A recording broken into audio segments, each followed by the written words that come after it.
Hi everyone, and welcome to the iSpring webinar series, where every week we talk about learning trends, share iSpring tips and tricks, and cover clients' cases. My name is Nadia. I'm a community manager at iSpring, and I will be the moderator for today's session. And today, we're going to cover a very interesting topic. We will talk about podcasting, and we will give you a complete step-by-step guide to start. And to cover it, I have with me today Tom McDowall, a Chief Learning Geek, instructional designer, host of ITDX conference, the IDEAS podcast, Instructional Design Tips YouTube channel, and just a great person. So, hi Tom, thanks for tuning in. How you doing? Thank you so much for having me. It almost sounds like a very grand introduction for a guy that does stuff on the internet. So... All right. Let me pass the mic over to you, Tom, to start the presentation. Brilliant. Thank you very much. Again, thank you again for having me. I have no slides, and no, I'm not just really badly prepared. We're here to talk about podcasts, and that means if you want to treat this like a podcast, please feel free to do so. You don't have to look at my ugly mug for the next hour. You can, in fact, go about whatever you want to do and just listen in and fire in any questions. And as you already said, so if you've got questions, if there's something you're dying to know or something you want me to expand on, jump straight in. I'll keep an eye out, and if there's something of the moment, we'll cover that because I want you to get whatever it is that you want to get out of this session. That's really important. So let's start right at the beginning. I'm going to talk about podcasting really in sort of 4 sections, really, and it's going to start with the plan. Then we're going to look at recording your first podcast. We're going to look at the post-production involved, and we're going to look at distributing your podcast. And I want to start right at the beginning in that planning section. And this is where there's 2 really big considerations. The first is, what is the point of your podcast? What are you doing it for? And I would love to say that, for instance, when I started the Ideas podcast, I did this stage really well. I did not. This was the stage that I did not really consider, and I should have. Because what you want to do, of course, is identify, in our world, in the L&D world, are you looking to create a podcast that is internal for your business as part of as a learning product, or are you looking to create a podcast that's going to be open to the public and is, I don't know, maybe it's still educational, or maybe it's edutainment, which is this new weird thing in the middle, or maybe it's just entertainment. So do let me know which you're looking to create. If you're looking to create a podcast at the minute, are you looking to create something that's for your people inside your business as a learning item, or are you looking to create something outside of the workplace? So lots of educational coming in there. Thank you for answering, guys. Inside the business, internal. Cool, because what that can do as well, that can shape when we get round, especially to the distribution part. I'll really focus on that, but we'll still cover what to do if you're creating one outside. So we've got some external education there as well. Perfect. Thank you all very, very much. So with that question answered, really the next one really depends on which way you answered the first question, weirdly enough. So if it's going out to the public, is there a gap in the market that you're filling? Is there an obvious gap for, I don't know, a podcast about painting miniature toy soldiers? Because I'm a proper nerd, for those of you who didn't already know that. That's is that already well served? Are there already 50 other podcasts vying for listeners in that space? If so, why would someone listen to you? Switching back to your internal podcast, why would your learners want or need a podcast over something else? Are you doing it because it's a cool new shiny thing that you want to do? That's arguably not a great reason to bring a new medium into a learner's orbit. Or are you doing it because it can deliver something to a specific audience in your business? And I think audience is really key there. And I'd be keen to kind of see, for those of you, I mean, for everyone, you should know your audience. But for those looking to, include a podcast as part of a learning plan or a course inside your business, what's the audience for that? And why do you think it's a podcast that they want versus a PDF or an e-learning or a face-to-face session?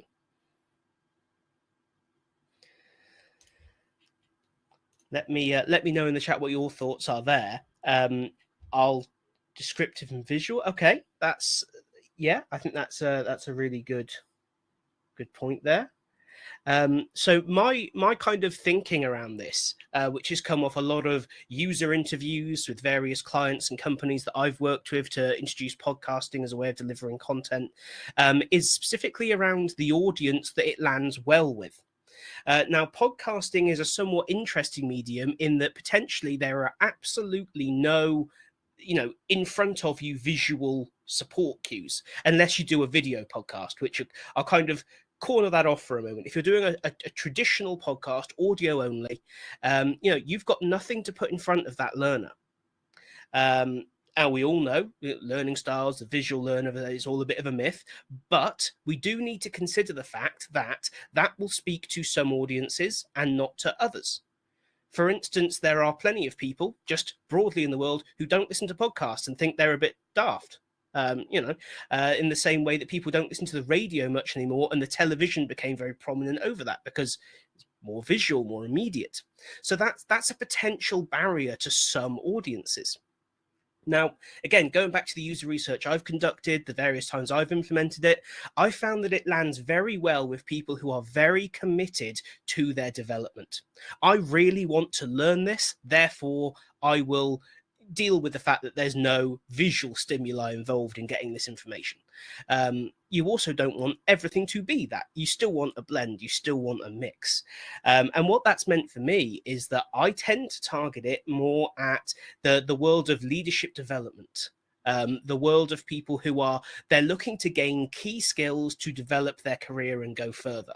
And that category does include some people that aren't currently in leadership roles, but that is kind of, for me, the prime audience. Now, your business, your organization, your potential audience may be entirely different to that. And that is why user research, and I'll keep going back to that, is really vital in this early planning stage. You've got to identify whether or not podcasting speaks to your intended audience. Prime example of this is I worked with a client quite a few years ago now, and they were very, very keen to bring podcasting in because the people in L&D loved podcasting. But what they wanted to do was bring it in for everyone across the whole business. And they tried it. It worked in some places, not others. A few very quick user research sessions found that pretty much everyone on the front line of their business did not want podcasts. They weren't keen on the idea. It didn't speak to them. A lot of them didn't have headphones at work because it wasn't part of their job. So podcasting was just not a viable option. Meanwhile, their line managers and their senior leadership were like, it's fantastic. I can put it on the radio in the car on the way home and develop a key skill or start thinking about how I can utilize certain skills in the workplace. So user research, identify that audience, especially internally. But if you're going to do an external podcast, go out to what's in the market, do some research around where your niche is going to be. My best bit of advice at this point is do not start creating a podcast until you've identified that.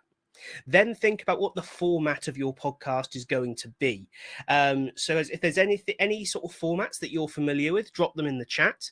But some of the kind of really obvious ones, of course, are kind of what we've going on here, the solo lecture. We often shy away from the word lecture, but they're really popular. The vast majority of podcasts out there are one person talking to their audience. There are lots of different ways to do it. Lecture doesn't have to be long. It could still be a 15-minute episode. But that's one format. Another very popular format, the format of my podcast, the Ideas podcast, is interviews. So I have a different person working in and around L&D on every session, and we have a really nice casual chat. That's kind of the format I go for. Great one there from Dan, the question and answer. Love it.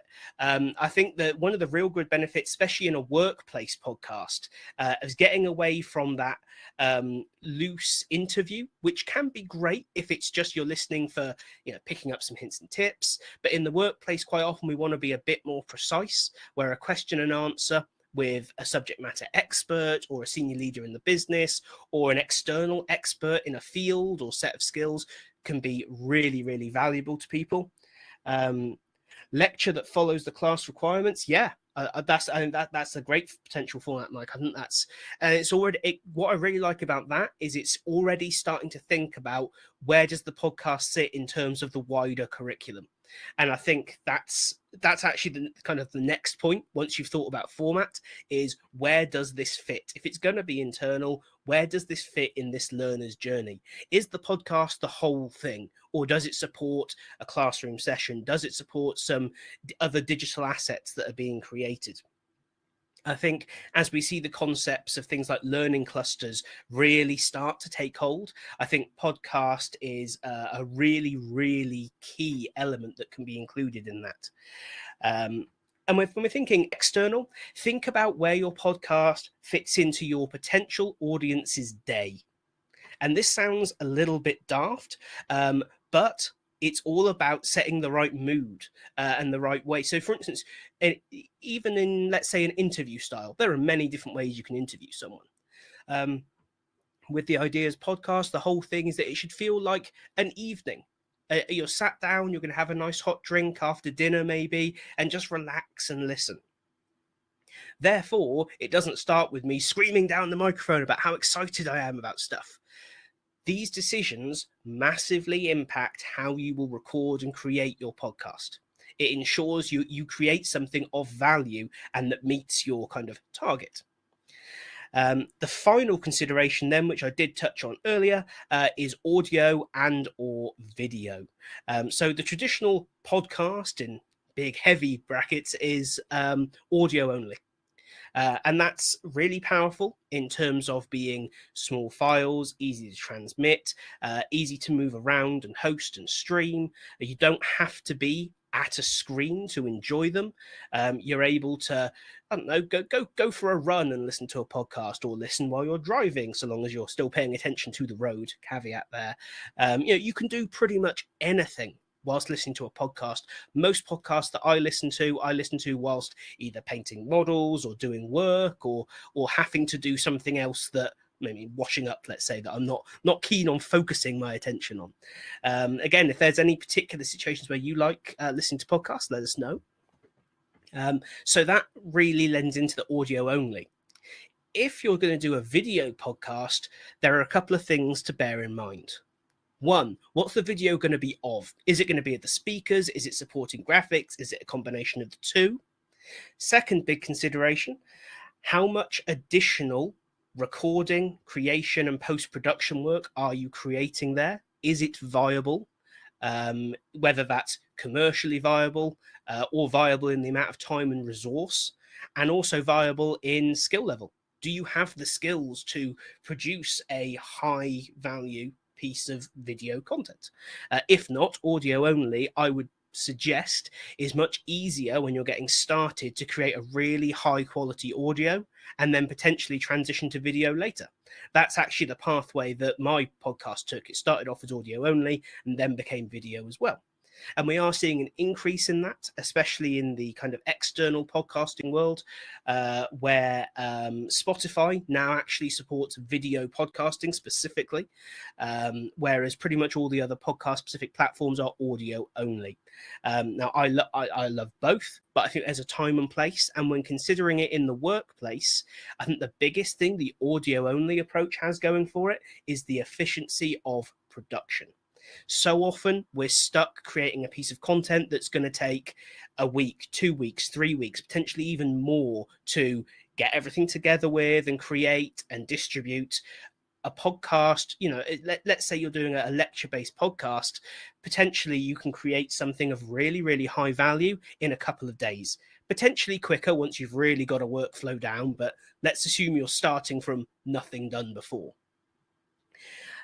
So those are the really key considerations at the planning stage.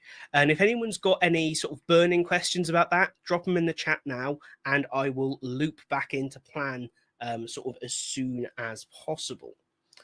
The next thing that I want to really spend some time on, though, is about the actual recording of a podcast. Because I'm very aware that for a lot of people, if you haven't done media production before, it can be a little bit daunting to, do that first thing, create that first episode. And I really want to walk you through that process and the considerations you need to have in place. And we're going to talk about the tech, we're going to talk about acoustics, and we're going to talk about you as a podcast host or presenter or whatever you're going to be, your interviewer. So I want to start with the technology. Here we go. No, that's a question I'll come to later then. So we'll start with the technology side, and I think the important thing to stress is that the best microphones to start with. There we go. Which mics and/or gear do you recommend? There we go. We're answering that one straight away. The best microphone to start with is the microphone you already have, and that. I hold that true for cameras as well. If you want to do a video podcast, a lot of this goes both ways. So by all means, start off with your phone. Nice modern phone, assuming you've got that. Get used to recording your voice.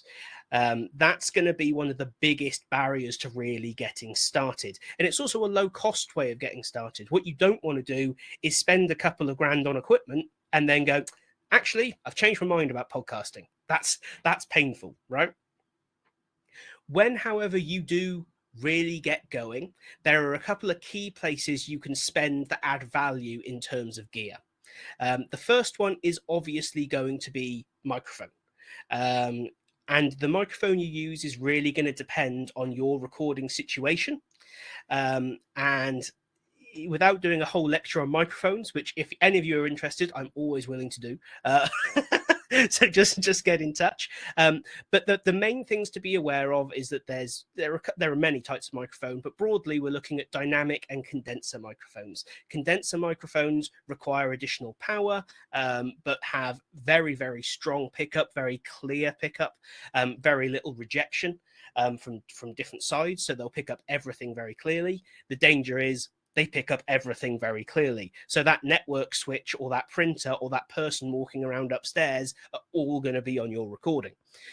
Alternatively, you have a dynamic microphone, which is far less wonderfully clear, far less broad of a pickup pattern.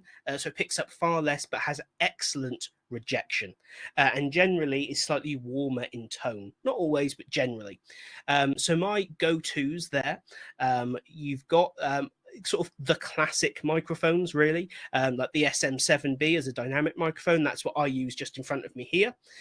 Just above me up there, I've actually got a Sennheiser SE, I want to say SE200 or 2000, I can't quite remember, is an excellent kind of overhead boom microphone that's very directional, but you can have it up out of shot.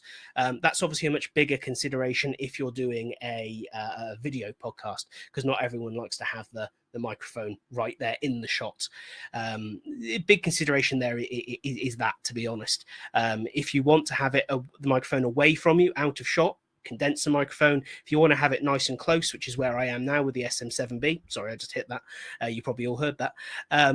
It has to be much, much closer to you. So there's the potential to have it in the shot. But that's only a consideration in video. One other thing you'll need probably is an audio interface. To be honest, as long as you've got a relatively modern audio interface, the simple fact is you're not recording something that's going to win the next Grammy. You're recording a podcast. There's only, it's going to be compressed many times over on the internet, and when it comes down as a stream. So I would say buy the one that you can afford. Certainly don't spend more than £100, $150. For that, you've got companies like Evo, Audient, M Audio, and there's so many. I use an Audient ID14 most of the time. That was about 130, 140 pounds, so a little bit extravagant, to be honest, for what I use it for. But it's quite nice because it's just powered by USB, so it doesn't have an additional power cord. So really, I would say don't start by buying really high-end equipment. Start with whatever you have available to you, and make sure podcasting is going to be worth investing in. But when you do, they're a great way to invest. However, the only great question. What is an audio interface? So an audio interface, and I apologize, is a small hardware device that allows a microphone to connect to a computer. So if I'm trying to think if I've got a spare one lying around, I don't, unfortunately. Microphones generally use something called XLR cables, which are little 3-pronged cables. One end goes into the microphone, the other end needs to go into an audio interface. That will then convert it to a digital signal, which will go through USB to your computer, and you can then record onto your recording software. Which is one of the points we'll come to next. We've sort of spoken about hardware, tech hardware anyway. And now we'll talk about audio software. These are often called DAWs, DAW, Digital Audio Workspace. The most, I can already see some popping up in there. The most common used in our industry anyway is Audacity. Audacity is popular because it's extraordinarily powerful and it's free open source software. I highly recommend Audacity, especially when you're getting started. It's easy to use. It's free and open source, which I love. And to be honest, it's got everything you're ever going to need. The one thing I would say is that some of the paid for options out there sometimes make the job a little bit easier, just in terms of user interface more than anything else. So, for instance, my DAW of choice is actually Adobe Audition, not because it's the greatest platform in the world, but because I'm already used to using the Adobe platform, and so it's easy just to jump into it. Quite often, if I don't have Adobe on the machine I'm using, I'll actually edit it in Fairlight as part of DaVinci Resolve, but I've used Audacity.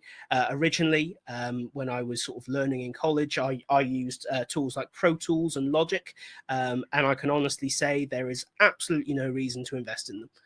They are a complete waste of money for producing a podcast. Again, they're amazing tools, but they are aimed at people producing, records where they're aiming to win awards or release albums, which again we're just not looking to do. There's a point of diminishing returns, and it comes an awfully long way before you get into that kind of money. So we've got our mic, we've got our audio interface, we've got our software. You can record straight into that, and we'll talk about post-production in the software later on, and I'll show you my basic process for editing audio for a podcast.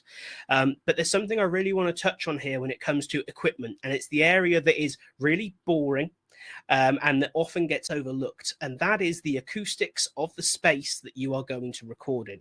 Because actually it doesn't matter how good your microphone is if what it's picking up is awful. So you've probably all been on a phone call where you're both using great phones, the line's perfectly clear, but there's so much echo or reverb on one line that it's almost impossible to understand. It's like they're stood under a bridge somewhere talking to you. This is a huge issue with podcasting, and there is really, especially reverb, there is very little you can do to fix a really terrible recording in post-production. A terrible recording will pretty much always be a bad recording, even if it's handed over to a real audio engineering expert. It really is that kind of rubbish in, rubbish out when it comes to audio. You want that original recording to be as good, as clear, as clean as possible. So think about the acoustics of the space that you're going to. Are you recording in a massive empty room? If so, do you have to record there? If you do, think about how you can break that room up. Because what we're really concerned with when we talk about acoustics, at our level anyway, because we're not audio engineers, we're not producing music, we're talking about the way the sound reflects off different surfaces. So when I speak this way, everything that my voice hits is going to bounce back a certain amount of audio back towards me. And similarly, some of it's going to hit me, some of it's going to go past me, hit the wall behind me, and bounce back again and go in different angles. So our key considerations are those primary and secondary reflections. What am I talking into? If I'm talking into a big sheet of glass right in front of me, it's going to sound awful because all that sound is going to bounce back at me, possibly even louder than I said it, because that glass is going to act like a speaker because it's going to flex. Am I talking into a big flat concrete wall? If so, again, a lot of that sound is going to reflect back at me. If, however, and this is kind of the cheap trick, if, however, I'm talking into a cupboard full of clothes, tip there on where you might want to record your next podcast, those clothes are going to absorb a lot of sound, and the uneven surface is going to disrupt the waves coming back at me. So I'm not going to get that sort of echo or reverb coming back to me. And because they're already quite absorbed, quite broken down, the ones that do hit the back wall aren't going to come back with as much force back into the microphone. The more you can have the sounds that once it's gone past you and gone past the microphone, you want it to be absorbed or disrupted in some way. Uneven surfaces, soft surfaces. What I would say don't do is don't like plaster your home in eggshell sort of foam. That looks horrible and is actually nowhere near as effective as you might think unless you cover every surface. My big suggestion is, say, if you're recording at home or potentially even at the office, if you have like a cloakroom or somewhere where people hang their coats, that's where you want to be facing. If not, look into simple solutions such as acoustic blankets. These can be hung up and taken down as needed, and again, just act as big absorbers. Effectively, they're big, thick, moving blankets, which you can pick up very, very cheap on somewhere like Amazon or a local hardware store. But beyond anything else, just pick the right location. And if you've got a guest on your podcast, make sure they do the same. Really think about what you're capturing. Those acoustics are kind of the element that you can't fix later. So we've spoken about the kind of hardware. We've spoken about acoustics and software. We've spoken about kind of the importance of not overspending initially. That's not what's going to decide whether or not your podcast is really effective. That's going to be the content, your presentation, and your distribution. Again, it's all about the plan you had at the start, because good content is far more important than 100% production value. As we all know, if you know that kind of 80-20 rule, right? I know everyone's tired of hearing 80-20, but it really does apply. If your production value can only be 80%, but your content is awesome, that will become popular. You look at some of the YouTube channels and podcasts that are out there that are super popular. They're not popular because of their amazing production value, are they? They're popular because they're valuable. Someone's getting something from them, whether it's just enjoyment or whether they're learning something. And it's the same with our learning solutions. We could spend years chasing the perfect level of production value in every video, podcast, piece of e-learning, and PDF. But actually, it's the content that we want people to get, not that we're amazing producers, developers, designers, whatever it might be. That makes us feel good, don't get me wrong, but it's not the point. So we've got that, and we're going to record our first session. One last consideration: if you have a guest on your show, if they can be there with you in person, fantastic. They're in the same conditions you are, using the same equipment. But if they can't be with you there and then, you're going to need to find a way to connect, to hear each other, to record each other. And the default go-to is we'll use Zoom or Google Meet or one of these other kind of teleconferencing platforms, which is awesome, except for one thing, and that is that those systems really, really compress audio and video. My suggestion is to actually use something called Clean Feed. Clean Feed has a completely free tool that allows you to connect with multiple people and record uncompressed audio both ways, and then download them as individual tracks. So you've got a you track, a them track, totally non-compressed because it's recorded locally and then uploaded after the fact. It's a fantastic tool. They have a paid option as well, which gives you some additional tools, but you can just use the free free option there. It's clean feed, well worth a look. I can see, Mike, you're asking about hosting. Hosting is something we're going to talk about at the end when we talk about distribution of a podcast. As we're kind of going through. Yep, clean feed, darling. That's the one. Fantastic solution for recording over distance. Tanya, the issue with compressed audio is if you need to do any kind of editing, if there are imperfections, the more compressed something starts, the less you can do before it will start to distort. In fact, what we'll do, we're now going to look at some of the real basic editing of a podcast, and I'll show you I'll point out in that process where pre-compressed audio could become an issue. Let's think what else we've got. So moving into the actual recording itself, one thing I would really suggest is to go in with a plan for that recording. What are you going to talk about? What are the key points? Don't write a script. And this probably isn't true for everyone, but if you write a script, chances are you'll read a script, and most of us, because we're not media professionals, if we read something, we speak as if we're reading something. It's very difficult to stick perfectly to a script and deliver it as like a human being rather than a robot. You want a podcast to be human. That's kind of the whole reason to do this, rather than use a kind of text speaking robot, right? So really try and just have those key points laid out, unless you do want a totally casual interview feel, in which case, which is what I do, go in with no plan at all, ask questions and see where the conversation goes. But certainly with a learning element, I would say have your key points, move from one to the other. And if that means, stopping and doing another take, stop and do another take. That's fine. A really useful thing to do then is actually, if you can get your hands on a dog clicker, like training dogs, and you just press it and it makes a really high-pitched click sound, have one of those. And if you think, oh, we're going to have to cut this, hit that. Because that spike in your recording is going to show up really clearly in editing, and you go, oh, I remember that. I need to cut this. So you can make your life a little bit easier by thinking about the editing process ahead and during the recording.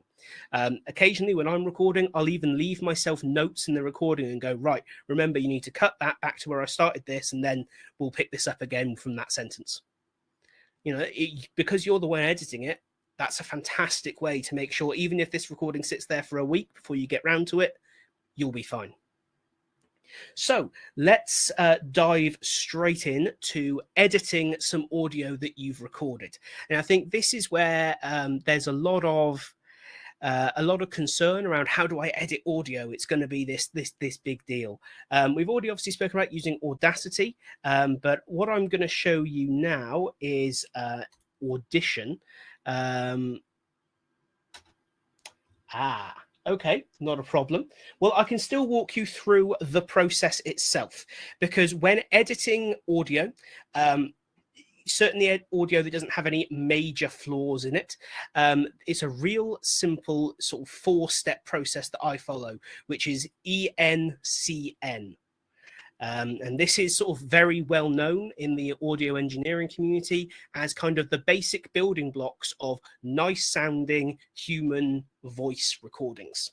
So that's ENCN, and that stands for equalize, normalize, compress, and normalize. And what each of those things mean is really, really simple. Let's start with equalize. So if we highlight our wave, this is called a waveform. So you can see here what I mean by you'll be able to see the audio in an audio editor.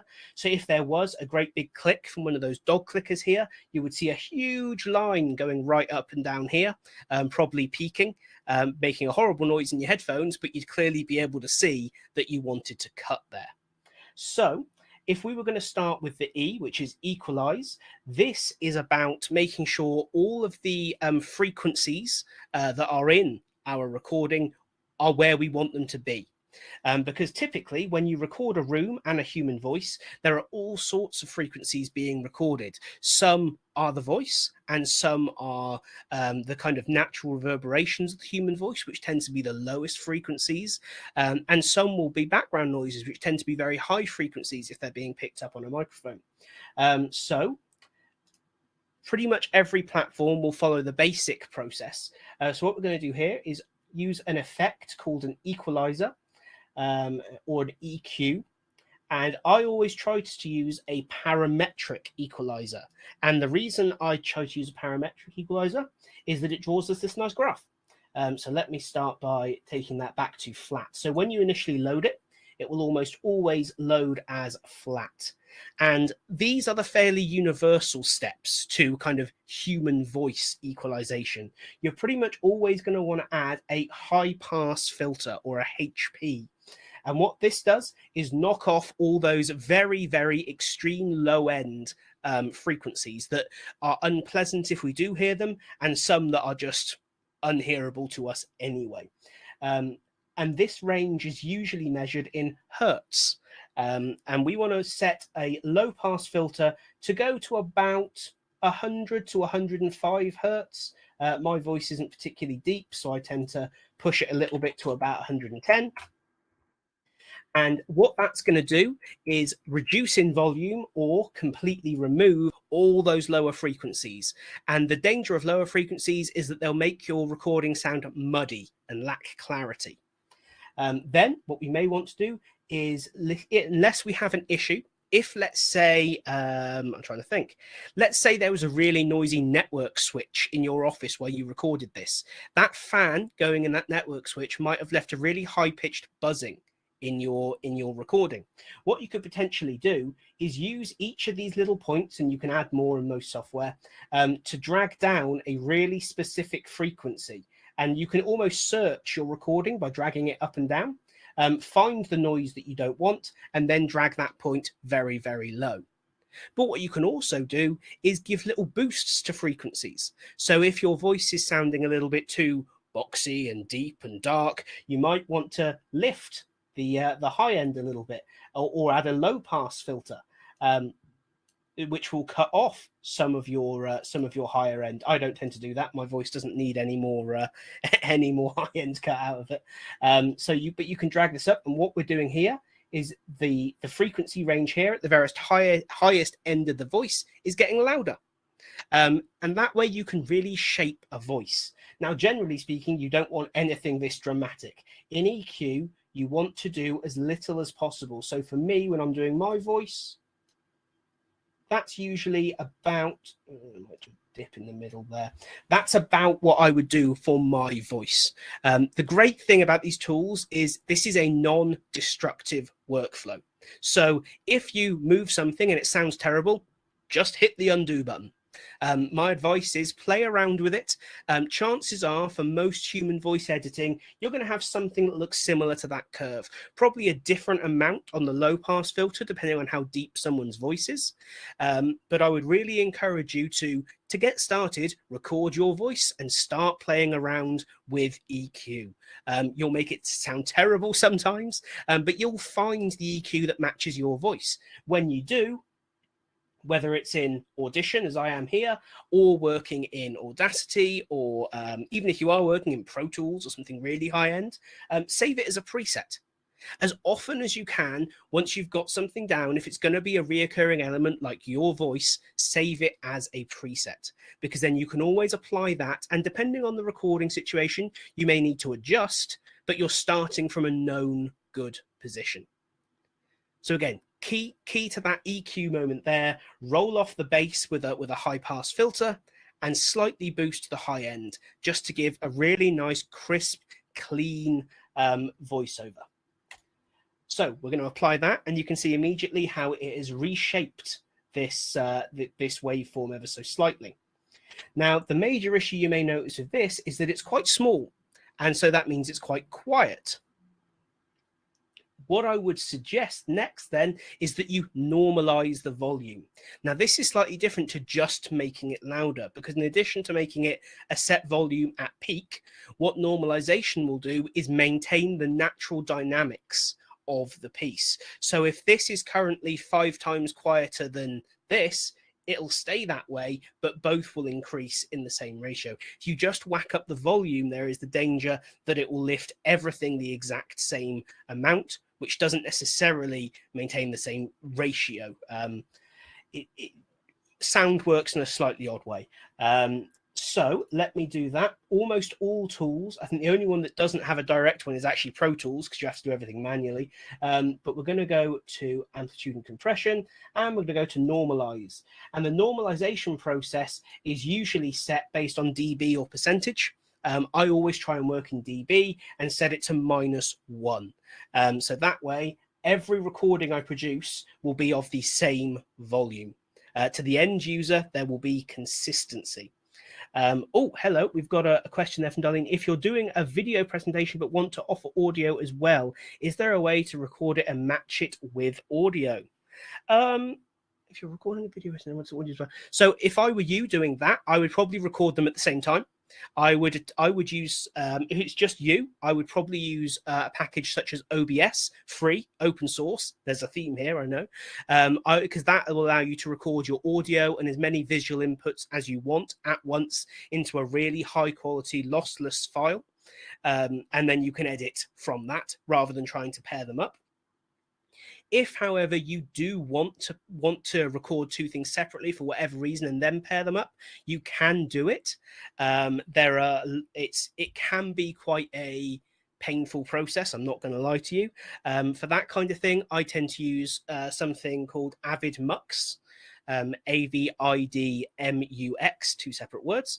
That's free. Avid is a huge media production company, but AvidMux is actually free and very good, and that allows you to move the audio very carefully against the video, kind of millisecond by millisecond, and apply different offsets to both to make sure they line up well. That would be my best suggestion there, but it's a big job to do it that way. Repeat the software I recommended for the video recording and audio. That would be OBS. And if you are doing them separately, that would be AvidMux. Both free. OBS is open source. It stands for Open Broadcast Software. It's used by a lot of streamers, YouTubers, but is just fantastic video and audio production software. AvidMux, MUX, short for Muxer, which is another silly word, which is it's basically about the different formats with which you can blend video and audio. Yeah, it's a bit of a silly thing, but we have lots of silly words in media production. So anyway, we have now normalized our audio. So as I said, that provides consistency within this episode, but also from episode to episode. So next up, somewhat counterintuitively, we're going to make it quieter. No, what we're actually going to do is compress it. So what we've done so far is basically make it louder, keep all the same dynamics and ratio that we had at the start. What we want to do now, though, is make sure that whilst we want some dynamic range, we probably don't want to go from, for instance, this huge line to this tiny little bit here. That's potentially too much dynamic range for someone to comfortably have a volume set and not be constantly turning it up and turning it down. If you've ever sort of watched a film at night and had to rapidly grab the remote and turn the volume up and down so you don't wake someone else in the house up because there's a loud scene and then a quiet scene, you know the issue with audio that has not been compressed. Now, in a film, you want that because you want those big calamitous scenes to, really, really impress people because it's in the cinema and it's huge speakers. In a podcast, the chances are you're not reaching for that level of cinematic impact, realistically. So we're going to go for some compression. And what compression is basically going to do is bring together the quietest and the loudest parts and just slowly reduce the difference between them. So what we can do, this is a multi-band compressor. This is actually doing it largely automatically. And this is one of the benefits, me personally, I really like the multi-band compressor in Adobe Audition because the broadcast preset is about perfect for my voice. However, if you weren't going to use this, you would probably need to use what we call a standard compressor, also known as Dynamics in many platforms, as it is here. And we can turn on the compressor here, and we have some settings. So let's go over what each of these do, because then you can play around with them and figure out how you want to use them in your own workflow. Threshold is when it kicks in. How loud does something have to be for it to be compressed? Ratio, by what ratio do you compress it? If it's 1, nothing happens. 2, half it. 3, half it again as you go down. Attack is how quickly the compressor sets in. So potentially you could have a very slow to action compressor or a very quick to action compressor. That means if you just got, let's say, for whatever reason, you've got a gunshot in your scene. If your compressor is set to be 1 millisecond, it'll grab that and it will bring it down, even though it's only an instant noise. Whereas if it's set to be quite a slow attack, it won't grab that because it's just a one-off spike and then we're back to normal volume. Release is how quickly the compressor stops compressing. So about 50 milliseconds is usually long enough for something to have gone back down, unless it's still there and still triggering what we call the attack. And finally, makeup. Makeup is if it gets too quiet because of the compressor, how much louder do you want to make the whole thing? Because if you just compress with no makeup, all you effectively do is turn the volume down, and that just sounds odd. So what we might want to do here, for instance, I want it to be quick attacks. I want it to be consistent. I really want the release to be a bit quicker than that because this is speech. So let's make it about halfway, 26, and let's make the makeup 0.7. There we go. Let's apply that and see what happens. So you can see now everything's quieter, but also everything is closer together. Everything hasn't shrunk. For instance, this has not got any quieter, but this definitely has.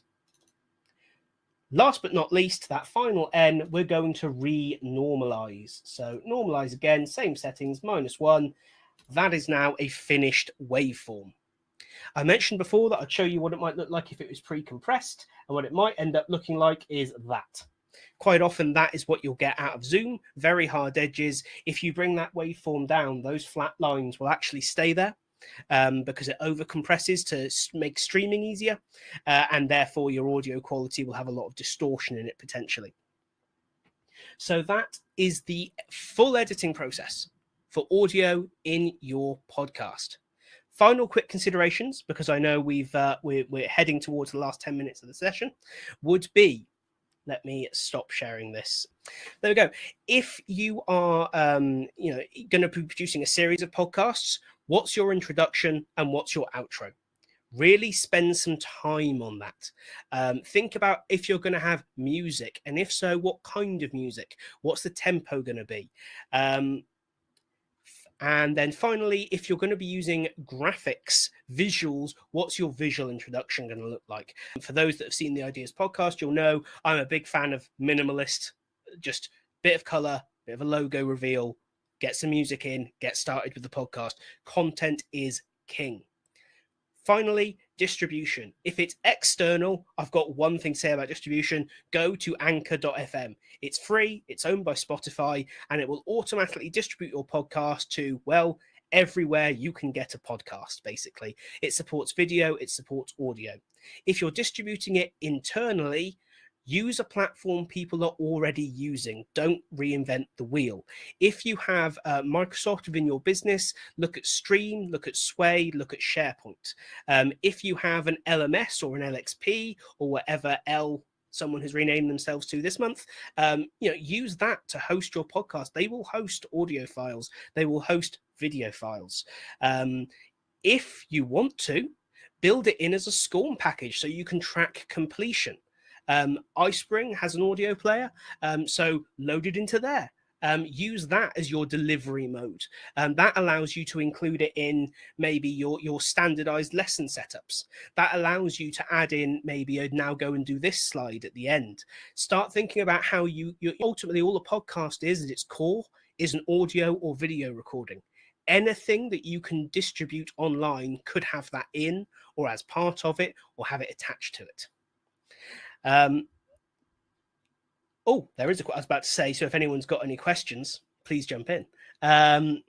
So what do you think about using an iPad or iPhone starting out? Yep, as I said at the start, spot on. The equipment you've got already is the best equipment to get started with. My honest advice is do not spend a single penny on starting a podcast until you need something. And that may mean that you do 5 years of podcasting and never buy a thing. And that is awesome. If you can deliver value without spending money, that's gold right there. That's the dream, right? Great product, no expense. However, if you get to the point where, like, you know what, I want to increase the production value, I want to do better in-person recordings, great, but invest in some microphones and an interface. I want more editing capability, then invest in some audio editing software. But to start with, on day one, use what you have. Do you here we go. Do you recommend running the ENCN before or after you edit content? So I guess by edit you mean the cut. My personal opinion there is actually to do the ENCN edit first. I would do that and then cut the bits out that I don't want, because that way I can apply it. Because assuming it was all recorded at once, which would always be the best way to go, because then you've got the same quality throughout. You edit everything and then cut out the bits you don't want. And then potentially you get into the world of adding fades in between pieces or little musical breaks, which are a great way of covering bad recordings or dodgy edits. Certainly, if you ever hear music inside a podcast from me, that's what it's covering. That's the only reason I ever add it in, is to cover something up. So yeah, I would personally do it first. Then you're working with good quality content, same as you might, I don't know, with video, for instance. When I'm doing a YouTube video, I color grade the whole thing and then cut out the sections that I want, so that I know it's done and consistent across the entire piece. But your workflow is your workflow, so you should totally do what works for you, not just what I say, because I'm not an expert. I've just done it a bit. You know, it's really important, I think, to always take this stuff with a now go and do what you want with it. Don't take it as gospel. Or how do you deal with noise? So, for example, loud fans in a laptop. You should buy a new laptop. I say that because I'm a tech nerd and I always want to buy new shiny things. So that's really tricky. Especially high-pitched noises like that are a nightmare for recording. So if you can, in all seriousness, get away from that laptop. But if you can't, and I say this because literally there is a really incredibly loud high-pitched video monitor running because there's something wrong with the fan in it, that's relaying through this whole thing. Because of that, I use a dynamic microphone with really good rear rejection.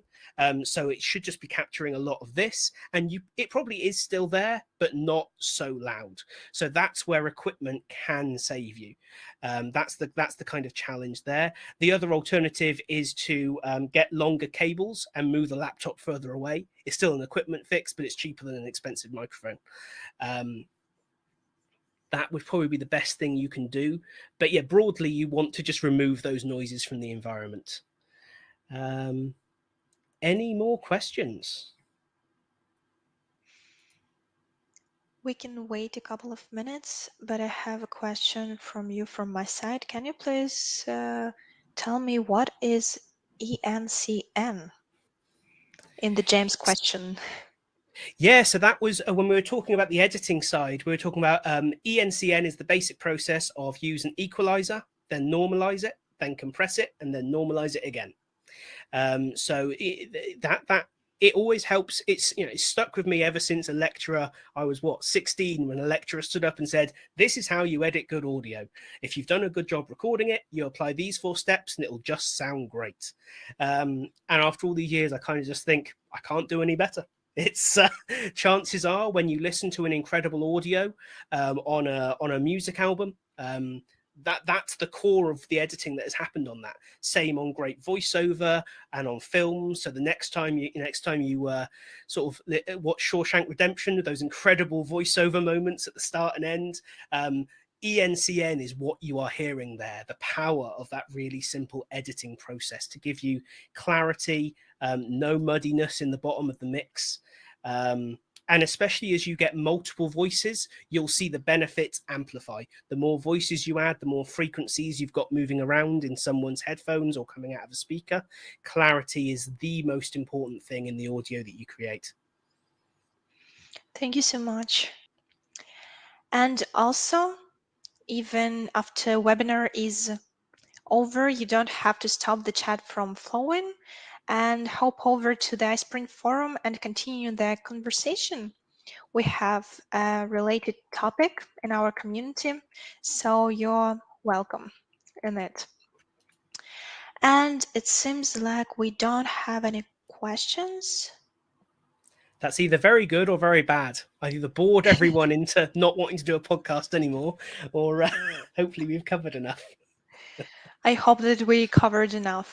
We have a question from Noel about the helpful hints document that can be shared.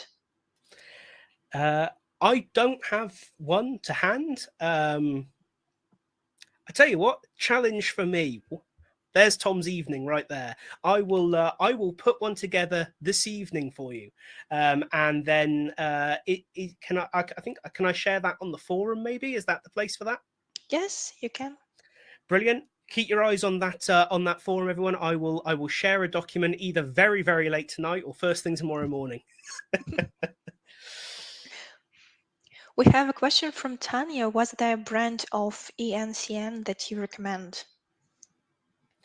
No, so that process will work on any tool, because though the equalization, compression, normalization are standard audio editing tools. So you can follow that process on Audacity, which is free and open source, or you can follow it on Audition or Pro Tools or Logic or whatever you're using. So it applies absolutely everywhere. All right. Thank you so much. Well, it's been a pleasure. Thank you for having me. Thank you too. And thank you everyone for coming today, spending that valuable hour with us. I hope you have enjoyed our today's session, and I see that you enjoyed it. And I hope that you enjoyed it too, Tom. Thank you so much again. My pleasure. I always love to talk. So goodbye, everyone. Have a great day.